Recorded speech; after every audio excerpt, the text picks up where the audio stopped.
실제로 기준금리 인하하면은 나스닥 생명공학 지수나 한국의 제약 헬스케어 업종 지수도 전반적으로 올라갈 것이고, 장기적으로는 우상향할 가능성이 굉장히 높은 게 제약바이오 업종이다.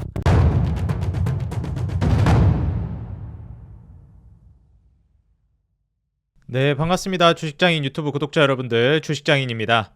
자, 오늘 또 이제 여러분들 앞에 서게 됐는데요. 오늘은 이제 간밤에 미국에서 이 제조업 PMI 지수가 좀 발표가 됐습니다. 그리고 추가적으로 이제 한국 같은 경우에도 CPI 발표가 있었죠. 우리나라의 물가가 정말 많이 낮아지고 있었는데 다시 또 반등을 보여주고 있는 모습이 나타나서 이 부분은 좀 아쉽다, 이런 생각이 좀 들었습니다. 그리고 제가 최근에 또 이제 댓글도 가만 보면은 뒤에 이제 좀 정신살라, 옷걸이 좀 치워라 이런 분들도 있는데, 네, 옷걸이도 좀 이제 좀 보다가 이 방 구조를 좀 바꿔보려고 노력을 하고 있거든요. 네, 좀 잘 기다려 주시면 감사하겠습니다. 그리고 이 조명도 지금 뭐 보이시진 않겠지만 제가 바꿨어요. 좀 더 밝은 걸로. 좀 변화가 있었는지 모르겠습니다. 지난 영상들하고 좀 바뀐 게 있는지 모르겠는데 전 솔직히 지금 화면 봐서는 별 차이 모르겠거든요. 일단 뭐 방 조명도 좀 바꾸기는 했습니다. 노력하고 있으니까 네, 예쁘게 봐주시면 감사하겠습니다. 그리고 오늘 이제 미증시뿐만 아니라 한국장도 마찬가지로 방향성을 우리가 좀 살펴봤을 때 어떤 식으로 좀 보는 게 좋을 것 같다라는 게 제가 좀 생각이 든 게 있어요. 그래서 거기에 대해서도 좀 의견을 나눠볼 테니까 향후 시장 방향성이랑 투자 전략 어떻게 잡아봐야 될지, 또 어떤 종목 어떻게 봐야 되는지 같이 잘 따라와 보시면 좋을 것 같습니다. 자, 그럼 본격적으로 시작해 보도록 하겠습니다. 일단 그 전에 앞서서 여러분들, 지금 현재 여러분들 사랑에 힘입어서 구독자 여러분들 정말 많이 늘어났습니다. 아직 구독 안 눌러주신 분들은 구독 버튼 한번 눌러주시고요. 좋아요랑 알람 버튼도 한 번씩 터치해서 눌러주시면 감사하겠습니다. 그리고 여러분들 응원 댓글 짧게나마 달아주시는 거 너무 큰 힘이 되고 있거든요. 여러분들 응원 댓글 한 번씩 꼭꼭 달아주시면 감사하겠습니다. 더 돈 되는 종목, 도움되는 정보로 보답하겠습니다. 네, 그리고 이제 텔레그램 방에서 하단에 이제 여러분들 더보기란에 링크 남겨놨거든요. 거기 타고 이제 텔레그램 들어오시면 뭐 전부 다 무료고요. 뭐 전화번호 남기고 그런 거 없습니다. 그냥 오시면 돼요. 교육 자료 올려드리고, 그리고 여러분들이 언제 그러면 본격적으로 들어가야 하는가, 50% 현금을 언제 본격적으로 뛰어들어야 하는가, 이런 거에 대해서도 여기서 알려드릴 겁니다. 그렇기 때문에 실시간으로 저랑 소통하시면서 제가 이제 타점이라든지 이런 거 알려드리고 있으니까 오셔서 도움을 받아 가시고요. 시황, 그리고 공부, 시장 안 좋을 때도 실력이 기하급수적으로 늘어납니다. 이때 공부해 두시고, 그리고 기회가 왔을 때 제가 여기서 실시간으로 알려드리면서 계속 소통할 겁니다. 그때 여러분들 맹수가 되셔서 먹이를 제대로 잡아서 초대박 수익 내셔야죠. 오셔가지고 계속해서 소통하시기 바라겠습니다. 텔레그램방 링크 더보기란에 남겨놓을 테니까 빠짐없이 오시기 바라겠습니다. 자, 그럼 본격적으로 시작해보도록 하겠습니다. 일단 제가 먼저 여러분들하고 좀 공유하고 싶은 내용은요, 바로 이제 연준 스탠스가 좀 있기도 하고요. 그 다음에 제조업 구매관리자 지수 관련해서 말씀을 드리려고 해요. 그래서 지금 보시게 되면 미국에서는 이제 매달 이렇게 미국 ISM 제조업 구매관리자 지수라는 ISM 제조업 PMI 지수라는 걸 발표를 합니다. 이거는 50을 기준으로 평균치로 우리가 이제 산정을 하고요. 다시 말해서 50보다 숫자가 낮으면 제조업 지수가 그다지 좋지가 않구나, 이렇게 좀 볼 수가 있는 거고요. 50보다 높다라고 했을 때는 평균보다 분위기가 좀 좋아지고 있구나, 이렇게 보시면 될 것 같아요. 50이 중립, 뭐 좋지도 나쁘지도 않은 그 중간 정도 수준이다라고 생각하시면 되겠습니다. 보시면 아시겠지만 계속해서 50 아래에서 움직이고 있었고요. 심지어 그 수치마저도 계속 떨어지고 있는 추이였어요. 불과 이제 지난달까지만 해도 그렇습니다. 근데 이제 이번에 12월 달에 발표된 ISM 제조업 PMI 지수 같은 경우에는 반등을 보여주면서 50부근까지 올라와주는 모습을 보여줬어요. 그래서 제조업 지수가 괜찮아졌구나, 이제 제조업 경기가 좀 좋아질 수 있겠다, 이런 이제 기대감이 나오고 있습니다. 최근에 이것뿐만 아니라 뭐 소매 유통 쪽도 좋아질 것이다라는 의견들이 계속 나오고 있어요. 보통 이런 뭐 제조업이라든지 소매 유통이라든지 이런 것들이 다 뭔가요? 경기에 민감하게 영향을 미치기도 하고, 그리고 경기가 좀 나쁘지 않다, 좋다라고 또 평가해 볼 수 있는 대표적인 지표들입니다. 경기를 좀 볼 수 있는. 그래서 실제로 이제 미국에서도 각종 이제 증권사나 이제 기관 쪽에서도 리서치 센터나 포함해서 유통, 그 다음에 소매 이쪽을 계속 좀 좋게 보여주고 있어요. 뭐 우리나라는 좀 다를지 모르겠는데 미국 같은 경우는 그렇습니다. 심지어 미국 같은 경우에는 소매 지표가 가장 중요하죠. 경기를 우리가 판단했을 때 말씀드렸듯이 미국 GDP의 3분의 2, 절반 이상은 소비가 차지합니다. 그래서 소매 지표가 굉장히 중요한데 뭐 소매 유통 대표적으로 이제 여러분들 폴로 좋아하시죠? 저도 폴로 브랜드 좋아해가지고 자주까진 아니어도 한 번씩 이제 사서 옷 같은 거 사서 입고 그러는데 폴로 같은 경우에 또 아메리칸 캐주얼 뭐 혹은 우리가 뭐 비즈니스 캐주얼 뿐만 아니라 정말 카테고리가 넓은 미국의 국민 브랜드 중에 하나잖아요. 뭐 어떻게 보면은 가성비 중저가 레이블부터 해서 엄청난 고가 레이블까지 엄청난 포지션 그리고 다양성을 이제 보여주고 있는 아무래도 브랜드다 보니까 폴로가 정말 좀 대중성을 대표하고 있는 브랜드이기도 합니다. 그래서 과거에 이제 유명 인사나 뭐 대통령들이나 영부인이나 이런 쪽에서도 폴로를 입는 경우도 있었고 그랬죠. 왜냐면은 미국 브랜드니까 미국 쪽에서. 그래서 이 일반 국민들도 입는 브랜드기도 하고 어떨 땐 진짜 대통령 영부인이 입기도 하는 정말 포괄적인 카테고리의 브랜드입니다. 근데 이제 이런 대표적인 브랜드가 지금 주가가 정말 잘 가고 있다라는 거예요. 그리고 실제로 목표가 자체도 굉장히 높게 산정하고 있는 상황입니다. 그래서 소매 유통 쪽을 굉장히 좋게 보고 있구나. 그럼 경기가 나쁘지 않고 좋아질 걸로 기대하고 있겠네. 이렇게 우리가 유추해 볼 수 있는 거죠. 뭐 언더아머라든지 이런 쪽도 지금 주가가 좀 올라가고 있고 뭐 버켄스탁도 좀 높게 산정하는 모습이 나오기도 하고 그러더라고요. 그래서 지금 현재 미국은 소비가 소비 쪽이 나쁘지 않은 상황이다. 그래서 지금 같이 보시게 되면 다우라든지 나스닥이라든지 S&P 정말 너무 준수할 정도로 정말 우리가 가장 좋아하는 꾸준한 우상향을 보여주고 있는 상황입니다. 그래서 지금 제조업 PMI 자체도 반등을 보여줬고 소비 지표도 뭐 나쁘지 않을 걸로 기대하고 있다. 미국 시장 자체가. 여기서 이제 우리가 불안해하는 거는 경기가 안 좋아야 금리를 내릴 텐데 이거는 좀 아니지 않나? 오히려 이제 굿 뉴스인데 이거 배드 뉴스로 해석되는 거 아니야? 이렇게 생각할 수 있거든요. 근데 그렇지는 않은 것 같아요. 일단 미국 같은 경우에는 물가도 다시 튀어오르는 모습을 보여줬기 때문에 우리가 많이 좀 불안하기도 했었잖아요. 근데 또 그렇게 좀 볼 거는 아닌 것 같습니다. 계속해서 추가적인 기준금리 인하를 하려고 하는 모습을 보여주고 있기도 하고요. 지금 미국에서도 연준 원로의사 같은 경우에도 12월 금리 인하를 지지하고 있고요. 인하 확률이 75%까지 올라갔습니다. 그래서 이번에 12월 달, 이번 달이죠. 지난달 11월 달에 한국 같은 경우는 깜짝 기준금리 인하를 해서 사실 외국인들 자금 이탈도 정말 많이 이루어졌고 그리고 환율이 계속 치솟다 보니까 환차손으로 인해서 외인들 자금이 더 가속화되면서 이탈되는 이런 모습을 보여줄 걸로 예상이 되고 있는데 여기서 미국이 기준금리 인하를 해주게 되면 그나마 그걸 좀 브레이크를 걸 수가 있을 걸로 기대가 되고 있습니다.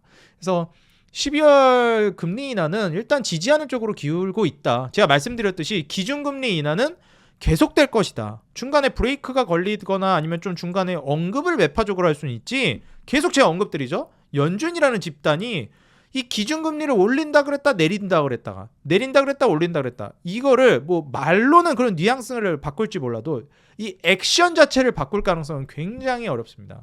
한번 인하하겠다라고 했고 인하를 시작했으면 몇 년 동안은 인하 기조를 유지할 가능성이 굉장히 커요. 장기적으로. 인상을 하기 시작했으면 내리던 걸 인상으로 바꿨으면 몇 년 정도는 그 큰 틀 안에서 기조를 유지할 가능성이 높습니다. 중간에야 뭐 돌발적으로 잠깐 낮췄다 올린다거나 뭐 이럴 수도 있고 동결할 수도 있겠지만 그 흐름 자체는 크게 바뀌지 않는다는 거예요. 지금 미국 같은 경우에는 그리고 기준금리 자체가 물가 대비해서도 너무 많이 올라가 있고 이거 제가 예전에 한번 물가나 경제성장 대비해서 기준금리가 적절한지 여부를 판단하는 방법도 제가 대략적으로 설명해 드린 적이 있어요. 이게 정답은 아닌데 제가 판단하는 기준이기도 하거든요. 그래서 그것도 제가 시간 될 때 한번 말씀드리겠습니다. 우리가 중립금리를 2%, 2.5%, 2% 이렇게 이제 잡는 이유도 거기에서 기인하는 거예요. 평균 물가상승률과 경제성장률을 기반으로 해가지고 중립금리를 그렇게 선정하는 겁니다. 만약에 물가상승률이 막 5% 되고 경제성장률도 막 5%가 나온다? 그럼 중립금리 5% 되는 겁니다. 이해가 되시죠? 그래서 물가랑 경제성장에 맞춰서 중립금리를 보통 산정해요. 어찌 됐건 간에 지금 현재 근데 지금 이 미국 기준금리 같은 경우는 너무 높잖아요. 좀 현재 상황에서 봤을 때 미국 기준금리가 이렇게 높은 상황에서는 우리가 이제 좀 더 낮아질 가능성이 굉장히 높겠다 이렇게 예상을 해볼 수 있는 거죠. 지금 연준 기준금리가 4.75%인데 지금 미국 경제성장률이 4.75%가 됩니까? 안 되죠. 터무니없죠. 4.75% 터무니도 없습니다, 진짜. 그리고 물가 상승률이 4.75%가 되나요? 아니죠. 전혀 아니란 말이에요. 뭐 미국 보여드렸지만 CPI, PPI 다 마찬가지예요.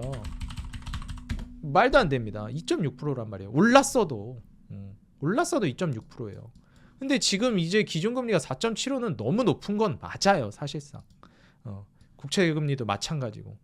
그래서 원로회사도 기준금리 인하 지지를 해주고 있고 인하 확률은 75%다.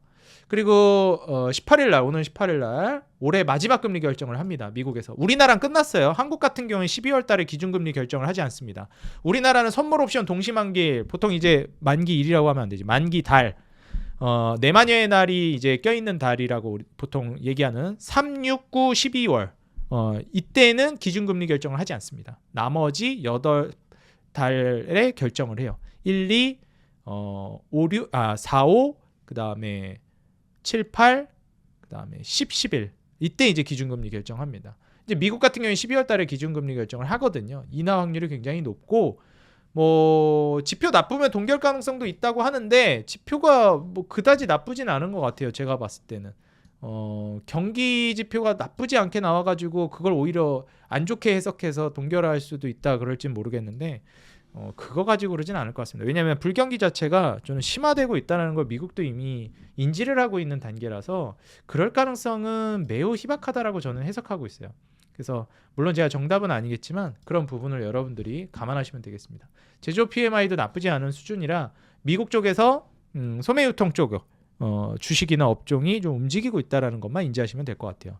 오늘 같은 경우에도 연일 이제 하락하고 있던 한국 증시가 좀 반등을 보여주고 있는 모습을 연출해주고 있습니다. 물론 아직 안심할 단계가 아니기도 하고 좀 더 지켜봐야 되는 게 맞는데 미국 기준금리 인하가 만약에 12월 달에 올해 이번 달에 이제 18일에 나오게 되면 아마 증시가 또 이제 호조를 보일 가능성도 저는 있다라고 봅니다. 환율 방어가 일정 정도 되면서. 그래서 그렇게 좀 내다보고 있고요. 그 다음에 이제 기준금리를 이제 내릴 때 기준금리를 이제 내리는 과정 안에서 주요 명분과 핵심 명분 제가 이제 말씀을 드리지만 이 기준금리를 올릴 때랑 내릴 때가 좀 다릅니다.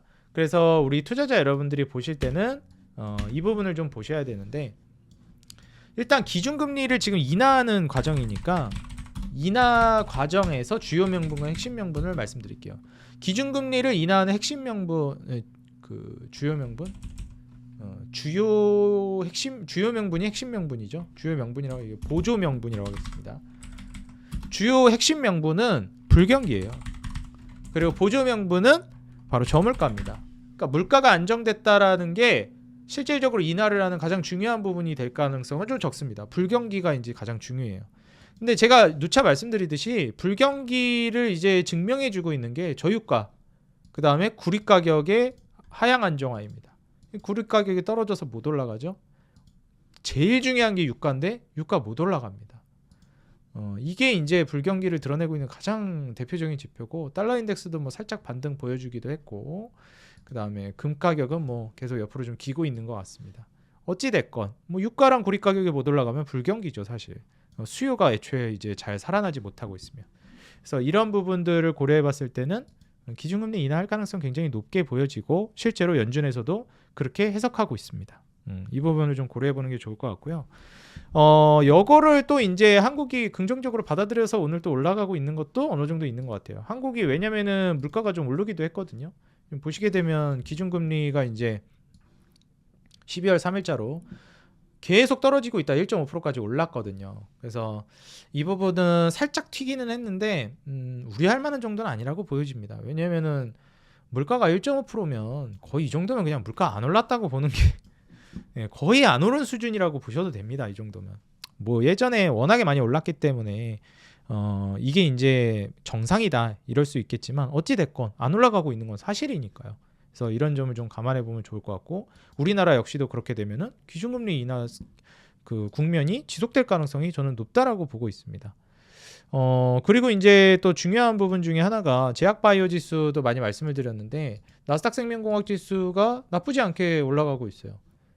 추가적으로 이제 매물대 뚫고 더 올라갈지는 물론 지켜봐야 되겠지만 미국이 기준금리 인하를 계속하면 제약바이오 지수가 뭐 안 좋을 수가 있을까?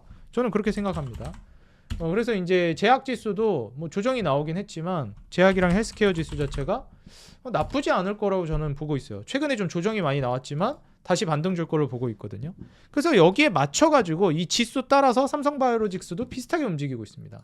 지금 주식을 보시게 되면 삼바도 거의 제약바이오 지수랑 비슷하죠. 뭐 알테오젠 같은 대장주도 꺾였다가 다시 올라오려고 하고 있습니다.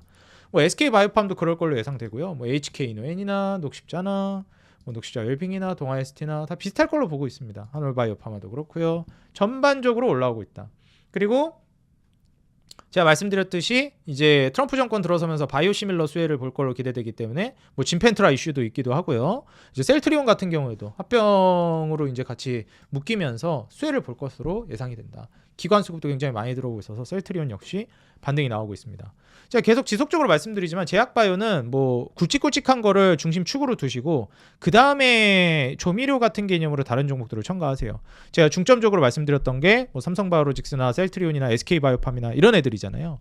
그리고 이제 거기에 곁들여서 좀 보시라고 했던 게 뭐 HK노엔, 녹십자, 녹십자웰빙, 뭐 동아ST, 한올바이오파마, 뭐 유바이오로직스는 좀 별개죠. 이건 테마성이었으니까 약간 이런 개념으로 보시라 말씀을 드렸습니다.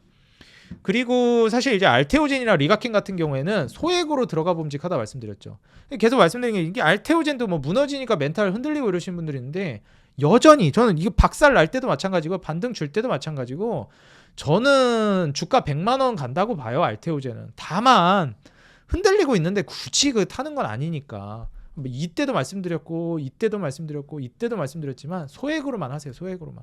그리고 20만 원 내지 25만 원까지 조정 나오면 여기서 이제 지지라인 구축하면서 다시 반등을 준다 그러면 그때 이제 좀 어느 정도 담아볼 만한 거고 본격적으로 담아볼 만한 거고 지금은 또 반등 준다고 이제 시작이야 하면서 막 들어가는 그런 또 막 이렇게 일일비 하는 식으로 하지 마시고 여전히 춤에 그런 거 하지 말고 소액으로 접근해야 된다는 포지션 그냥 그대로 유지하시면 되겠습니다.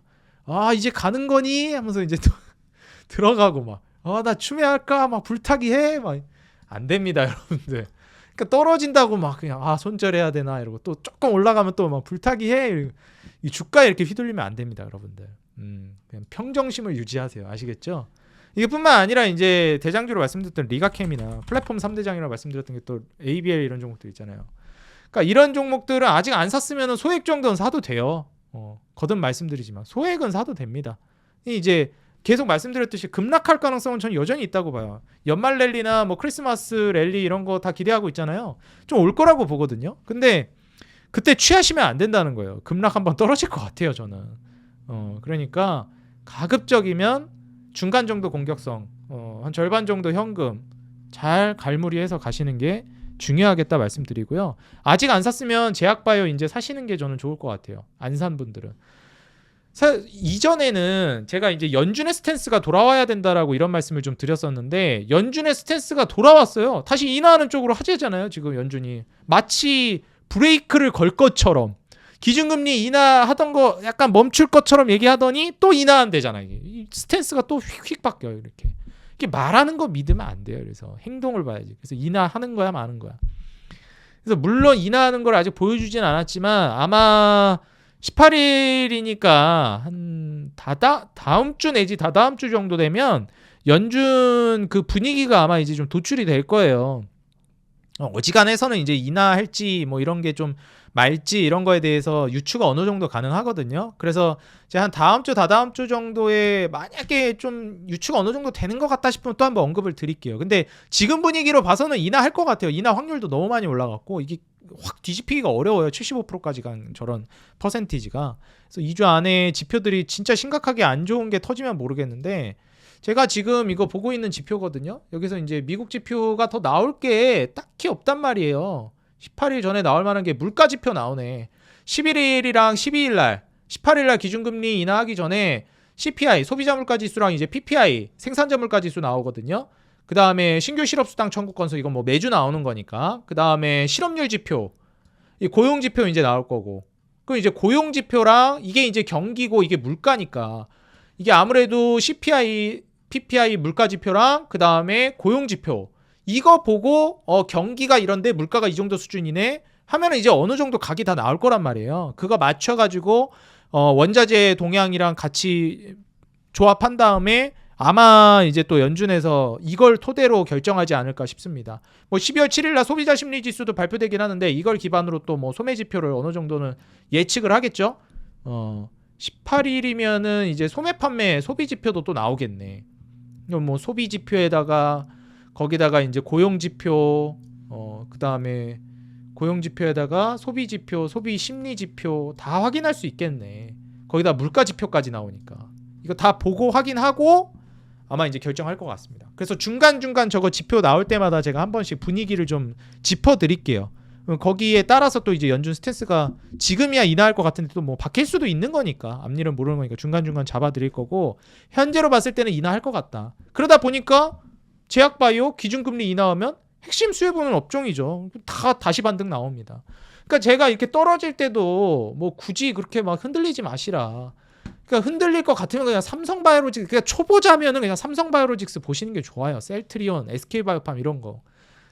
삼성바이오로직스 떨어져 봤자 지금 최고점에 찍었어도 이거 몇 프로 마이너스지? 한 12% 마이너스예요. 11%, 10%. 한 10% 빠졌어요. 10%. 최고점에 샀어도. 최고점에 안 샀으면 뭐 한 마이너스 5%, 3% 이럴 거 아니에요. 더 잘 샀으면 오히려 수익 중이거나 뭐 매수가 부근인 분들도 있을 거고. 그러니까 삼바가 괜찮아요. 이게 지수랑 거의 연동되기도 하고. 그러니까 제약바이오 업황이 장기적으로 좋을 거라는 걸 제가 계속해서 언급을 드렸죠.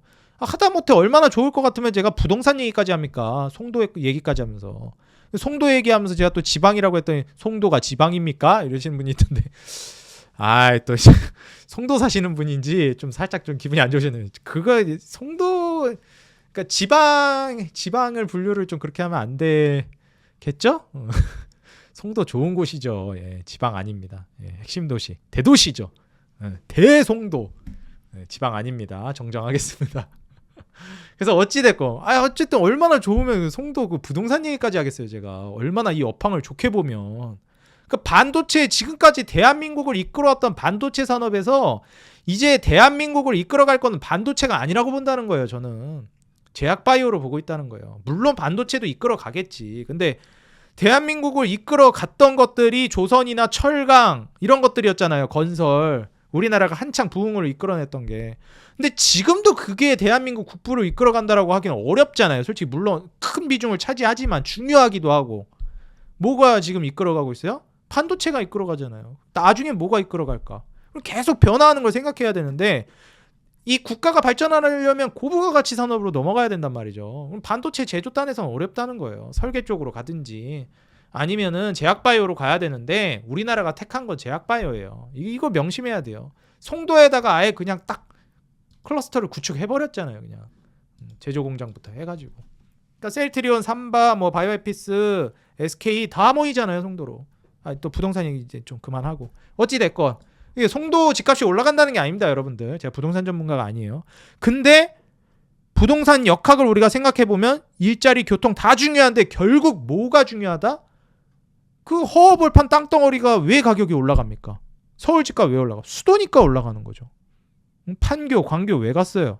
그냥 뭐 거기 깔아주니까 올라가요? 일자리를 만들어가는 거예요. 일자리를 만들어야 학군이 생기고 고연봉, 고소득 일자리를 만들어야 되는 거예요. 고부가가치 산업의 일자리.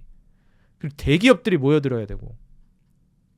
그러다 보니까 남방 한계선이라는 게 존재하잖아요. 그 남방 한계선 밑으로는 기업들이 안 내려간대잖아. 인재를 창출하기나 또 이렇게 왔다 갔다 하기도 힘들고 그러니까. 그러니까 뭐 송도 같은 경우에도 밑으로는 안 내려간 거죠. 옆으로 간 거지. 교통 안 좋다 그러는데 글쎄요. 송도에서 돈 많은 사람이 다 송도로 모이고 송도에서 엄청난 일자리 창출이 부가가치가 창출되고 거기서 다 해. 심지어 송도에 이제 공항이 가깝죠? 그럼 이제 공항에서 이제 해외랑 이제 물류나 이런 것들도 엄청 적극적으로 이루어져. 막 미팅도 거기서 되고. 그러면은 글쎄 교통 안 좋은 게 과연 문제가 될까요? 송도로 가는 교통이 안 좋다고 다른 도시들이 이제 문제가 되지 않을까? 저는 그렇게 봅니다. 오히려 이제 공항을 끼고 있는데 교통이 어디가 안 좋은 걸까? 다시 한번 생각해 볼 문제인 것 같습니다. 그거는. 거기에서 엄청나게 장사를 해도 거기서 남겨 먹을 건데 그렇지 않습니까? 음식 장사를 해도 사업을 해도 뭘 해도 부동산을 아니 연봉 막 무슨 한 5억 10억 버는 사람들이 그냥 즐비해 송도에. 왜냐면 일자리가 거기 있으니까. 그 집값이 안 오르고 100이나? 그 장사가 안 되고 100이나 거기? 학군이 안 좋을 수가 있나? 그럼 고연봉 고소득자들이 거기 모이는데 학군이 어떻게 안 좋아? 안 좋기도 힘들겠다 그러려면. 그죠? 그러니까 일자리에서 다 교통, 학군 이런 것들이 다 창출된다고 보는 거예요, 저는. 이건 제 개인 생각이니까 이건 걸러 들으세요. 어찌 됐건 전 그래도 송도를 좋게 보고 있다. 심지어 저는 지금 송도에 뭐 부동산 안 샀습니다, 여러분들. 그냥 제 생각을 말씀드리는 거예요. 저는 그냥 서울에 열심히 하고 있습니다. 어찌 됐건 근데 미래에 여윳돈이 있으면 전 송도에 살 생각도 하고 있어요. 옆길로 샜는데 어찌 됐건 제약바이오 장기적으로 봤을 땐 그래서 삼성바이오로직스가 괜찮다라고 보는 겁니다.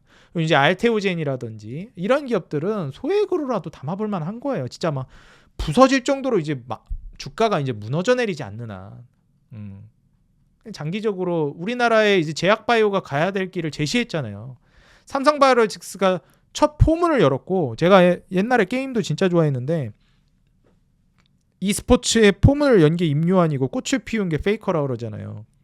이 포문을 열어준 게 이제 삼성바이오로직스고, 그 다음에 이제 진출해가지고 조금씩 이제 다음 단계 문을 열어준 게 이제 CDMO의 문, 제약바이오 첫 문을 열었는 CDMO 삼성바이오로직스, 그 다음 바이오시밀러, 셀트리온이 그 다음 문을 열었고, 그 다음 한미약품 신약개발로 열었고, 그 다음부터 이제 플랫폼인데 뭐 알테오젠, 리가캠 이런 쪽들이 문을 열었죠. 특히 알테오젠.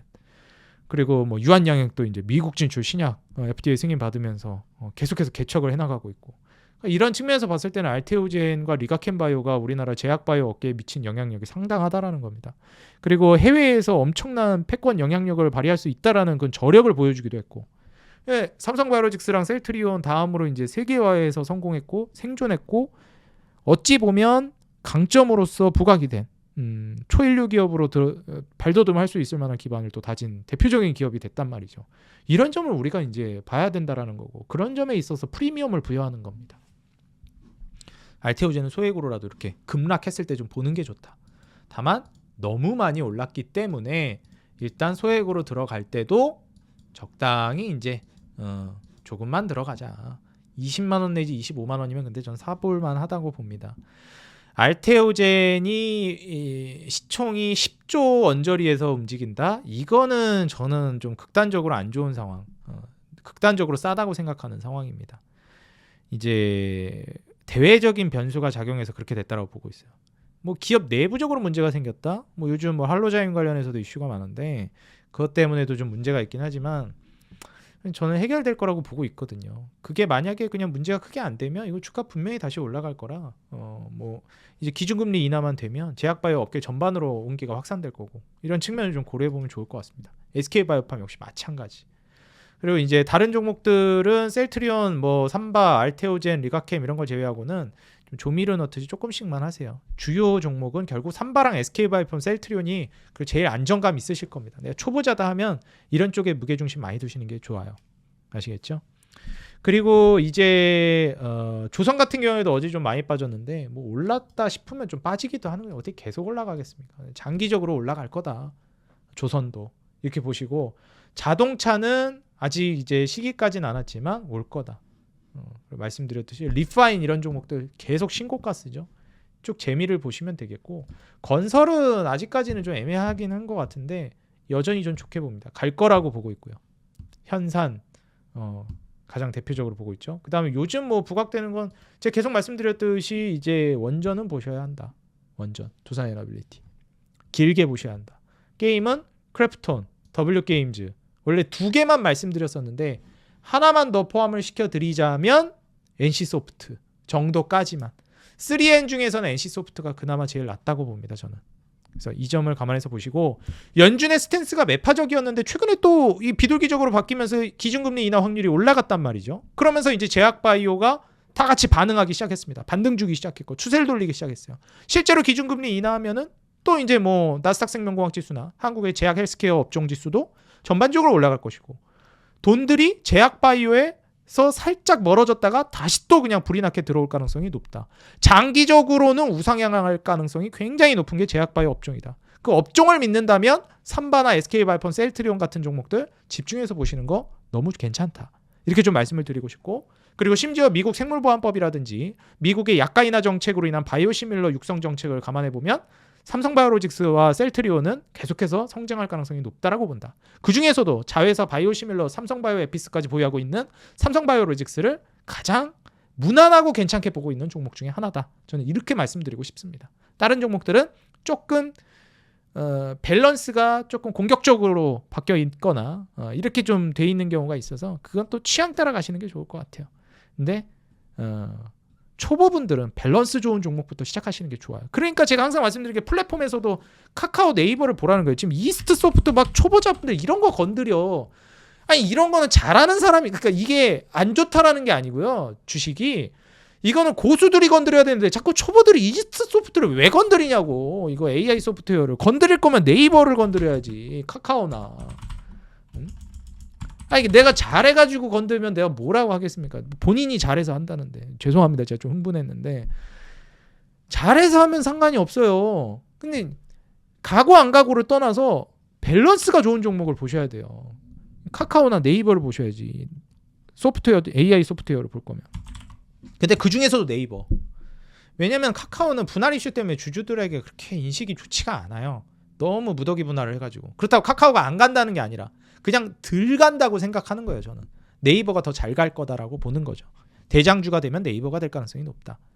그래서 네이버를 보시는 게 좋다. 초보자분들은. 카카오가 안 간다는 게 아니라 카카오도 간다고 보는데. 이해되시죠? 그래서 이런 관점을 보셔야 돼요. 그러니까 원전을 볼 때도 다 G2 파워 보고 있고, 그러니까 G2 파워가 안 좋다는 게 아니에요. BHI 안 좋다는 게 아니에요. 좋은 종목이지. 훨씬 더 잘 가잖아요. 근데 왜 두산 에너빌리티를 보라 그러겠어요? 심지어 주가도 별로 잘 안 가고 있는데. 난이도가 낮아요. 밸런스가 좋고. 그러니까 이런 쪽으로 보셔야 한다는 거. 초보자분들은 이것부터 시작하세요. 그러니까 나중에 이제 아니면 차라리 이런 거에 비중을 좀 넣어놓고 그런 BHI나 두산 에너빌리티를 중심으로 잡아놓고 BHI를 곁들이는 식으로, G2파워를 곁들이는 식으로 투자를 이렇게 확장해 나가셔야 실력이 건강하게 증가되세요.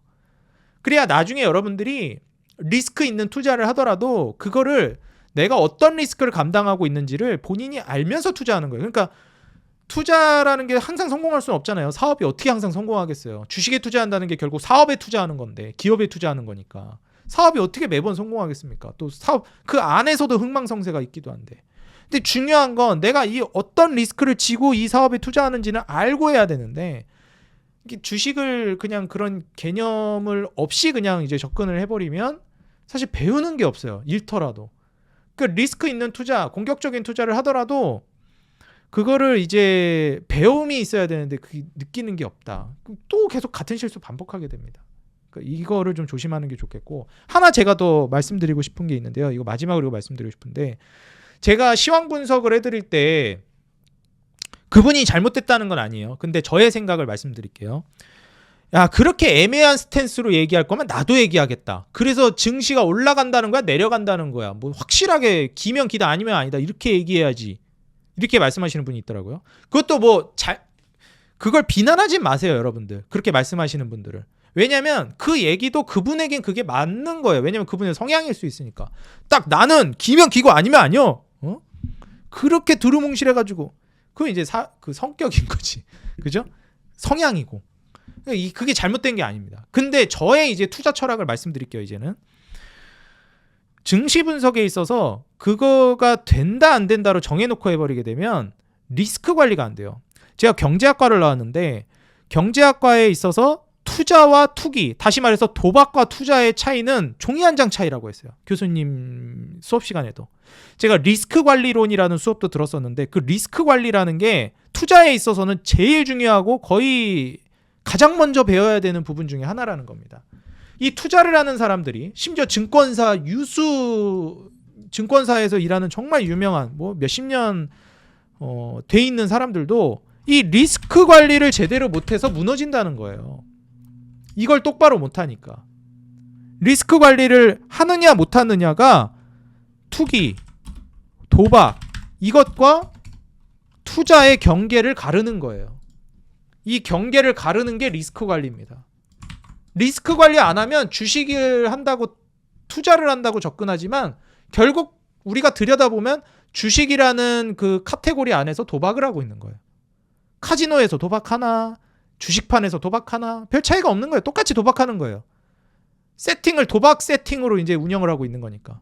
제가 생각했을 때 지수를 가지고 간다 안 간다 확실하게 막 확정적으로 얘기하는 건 이 영역이에요. 이거는 일기예보가 비가 올 수도 있어. 야, 먹구름이 껴가지고 비 올 것 같은데? 이렇게 얘기하지. 야, 먹구름 꼈으니까 무조건 비 와. 그러니까 뭐 마치 비가 무조건 올 것처럼 행동해. 그런 식으로 투자를 해. 이거는 위험하다라는 거예요. 우산을 준비하는 정도로만 하면 된다는 겁니다. 아, 뭐 비가 안 내리면 우산 준비했는데 비가 안 왔어?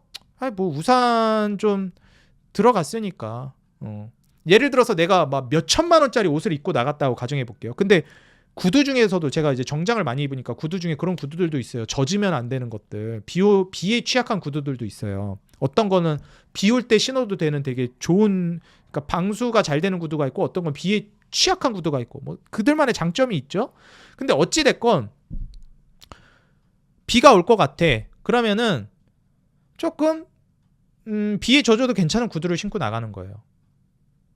아니면은 비에 좀 더 이제 강한 옷을 입고 나간다든지, 아니 우산을 준비해 나간다든지, 이런 겁니다. 우산을 사서 준비한다든지. 내가 예를 들어 수천만 원짜리 옷을 입고 나갔다고 가정해 볼게요. 근데 비가 올 것 같아. 근데 나는 비가 안 올 거라고 확정하고 나갔어. 그럼 수천만 원짜리 옷 다 베렸어. 이거 잘못된 거죠. 근데 비가 올 것 같아. 우산 한 10,000원짜리 샀어. 그럼 10,000원으로 수천만 원 지킨 거죠. 지수 분석은 그런 식으로 해야 된다는 거예요. 10,000원짜리 우산을 준비하는 개념으로 가셔야 된다는 거예요. 이해가 되십니까? 그러니까 비가 올 거면 올 거고 안 올 거면 안 올 거고 확실하게 해가지고 내가 비 올 복장인지 이거를 이제 확 결정해가지고 입고 나가겠다. 우산 난 아예 안 챙겨버릴 거야. 우산 돈 아깝게 뭐하러 사. 어차피 비 안 올 건데. 전문가가 비 안 온다 그랬어. 오면 어쩔 거야 이거. 그죠? 장마철인데. 장마철이면 해가 쨍쨍하다가도 순식간에 비 내리는 게 장마철인데. 그죠? 그러니까 우리가 가방 안에 우산을 들고 가는 거 아니겠습니까? 그러니까 이게 투자에서도 비슷해요. 제가 일기예보 예시를 많이 드리는데, 왜냐면 자연 현상이랑 비슷해요. 주식이라는 것도 사람 심리가 들어가기 때문에. 한 길 물 쏘고 날아도, 아니 10길 물 쏘고 날아도 한 길 사람 속을 모른다는데, 자연 현상보다 더 예측하기 힘든 게 주식이에요. 근데 이거를 증시가 오른다 내린다를 그냥 확정적으로 딱 기면 기고 아니면 아니다라고 얘기를 한다? 야, 저는 모르겠어요. 제 기준에서는 그런 사람은 전문가의 역량에서 조금 벗어난 분이 아닌가. 진짜 주식을 오래 한 사람이 맞나? 뭐 종목에 대해서도 솔직히 그렇게 말하기가 쉽지 않은데, 뭐 저도 그러지 않으려고 노력은 해요. 너무 좋아 보여가지고 너무 올라갈 것 같다는 식으로 얘기할 때 있어서 저도 스스로 완벽하지 않은 사람을 반성하는데, 방향성은 그러면 안 된다는 거예요. 방향성 자체는. 지수도 제가 이렇게 될 것 같다라고 생각은 하지만 안 될 것 같다라는 생각을 꼭 해야 된다는 거예요. 급락 나올 것 같지만 안 나올 수도 있단 말이에요. 그러니까 나올 거를 생각하면서 가야 된다는 겁니다. 근데 왜 그렇게 나올지에 대해서는 근거가 있어야지. 이해가 되시죠? 그러니까 제일 여러분들 피하셔야 되는 부류의 인간이나 그런 사람들이 주식에 있어서 조언을 하는 사람 중에서 너무 확정적으로 얘기하는 사람이에요. 특히 지수에 대해서. 지수에 대해서 그렇게 확정적으로 얘기하면 선물하면 돼요. 그럼 제가 장담하는데 그 지수 그렇게 확정적으로 잘 맞추는 사람은 아마 1년 안에 워렌 버핏 재산 뛰어넘을 겁니다. 네. 그런 사람이 있냐고. 그죠? 그러니까 이거는 모르겠어요. 뭐 제가 뭐 그런 사람도 있을 수 있는 거니까 그걸 추구하면서 가겠다면 제가 말리지는 않습니다. 그냥 그런 사람인 거니까. 근데 저는 이런 관념은, 이 사고방식을 가지고 있는 사람이고, 이거 여러분들이 좀 잘 이해하시고 따라오시면 될 것 같아요. 뭐 그분이 틀렸다 잘했다 이런 걸 떠나서. 아시겠죠? 리스크 관리에서 온다. 이 리스크 관리는 여러 가지가 있겠지만 분할 매수도 있고 현금 확보도 있고 그러겠지만, 지금은 현금이 어느 정도 확보돼 있으셔야 됩니다. 알겠죠? 알테오젠 제가 100만 원 갈 것 같다고 얘기할 정도로 알테오젠을 그렇게 좋게 얘기했는데 왜 알테오젠을 소액만 사라고 하겠어요? 계속 리스크 관리를 해야지. 100만 원 간다고 하니까 뭐 집 팔고 차 팔고 그냥 몰빵 때려버려? 이거는 도박이지 이게 어떻게 투자라고 할 수가 있겠습니까? 그런 식으로 하면 안 되는 거잖아요. 그죠? 우리 구독자 여러분들. 그럼 제가 근데 이게 좀 제가 길게 얘기했는데 진짜 중요한 내용이에요. 이게 어떻게 보면 오를 주식 듣는 것보다 이게 훨씬 중요합니다. 이게 여러분들 주식 롱런 하시려면 이 가치관을 제대로 확립하고 가셔야 됩니다. 오늘 중요한 내용이라 제가 좀 흥분하기도 했는데 우리 구독자 여러분들 좀 건강하게 투자해서 오랫동안 롱런 했으면 좋겠어요. 분명히 이번에 초대박 날 장 올 거예요. 급락 나올지도 모른다고 얘기하는데 원래 대박장 오기 전에 엄청 흔들려요. 그리고 사람들 되게 불안하게 만듭니다. 근데 기준금리 인하는 시작됐고 이미 초대박장은 시작을 했습니다. 여러분들 두려워하지 마시고 담대하게 나아가세요. 제가 여러분들 뒤에 서 있겠습니다. 지금 현재 상황에서 다만 리스크 관리를 똑바로 하고 가자는 거예요. 롱런 하시려면 이번 상승장에서도 마찬가지고 수익률에 매몰되지 마세요. 리스크 관리에 집중하세요. 이번에 또 대박장 오면은 그때 또 돈 벌었다고 하는 막 지잘났다고 하는 사람 엄청 많이 나올 겁니다. 그럼 그때 그 사람 수익률에 현혹되지 마세요. 수익금에 현혹되지 마세요. 계좌 인증도 많이 하죠. 요즘에 돈 얼마 벌었다. 그러니까 물론 그게 이제 실력인 것도 맞는데 중요한 건 그런 게 아니라는 거예요, 여러분들. 그것도 물론 중요하지만 이해가 되시죠? 그거를 좀 말씀드리고 싶고 제 거 이제 막 계좌 인증도 좀 해주세요 이런 분들이 있더라고요. 근데 모르겠어요. 계좌 인증은 자칫 이 중요한 가치가 있는데 그 숫자에 사람들이 그냥 매몰돼 버릴 것 같아서 저는 그게 좀 걱정이 되긴 하더라고요. 그래서 모르겠습니다. 아직은 저는 할 생각은 없습니다. 그래서 뭐 그 점 참고해 주시면 될 것 같고요. 잘 따라오셔가지고 여러분들 실력이 좀 무궁무진하게 늘으셔가지고 항상 말씀드리지만 우리 개인 투자자 여러분들이 부자가 되시면 좋겠습니다. 그래야 저도 부자가 되니까. 우리 개인 투자자 여러분들의 수익 그 하나만을 위해 여러분들이 돈을 벌어야 제가 돈을 번다는 모토로 정진해 나가도록 하겠습니다. 여러분들 아직 구독 안 눌러주신 분들 여러분들 지금 현재 초대박장이 우리 앞에 펼쳐져 있습니다. 어떻게 우리가 한 걸음 한 걸음 잘 돌다리를 두드려 보면서 나아가야 될지 여러분들과 함께 하면서 제가 그 길을 제시해 드리겠습니다. 구독과 알람 버튼 그리고 좋아요 여러분들 응원 댓글 한 줄 한 줄 짧게나마 써주시는 게 너무 큰 힘이 되고 있습니다. 응원 댓글 한 줄씩 꼭 달아주시면 감사하겠습니다. 저는 다음 영상에서 더 돈 되는 종목 도움되는 정보로 찾아뵙겠습니다. 지금까지 주식장인이었습니다. 감사합니다. 행복한 하루 되세요.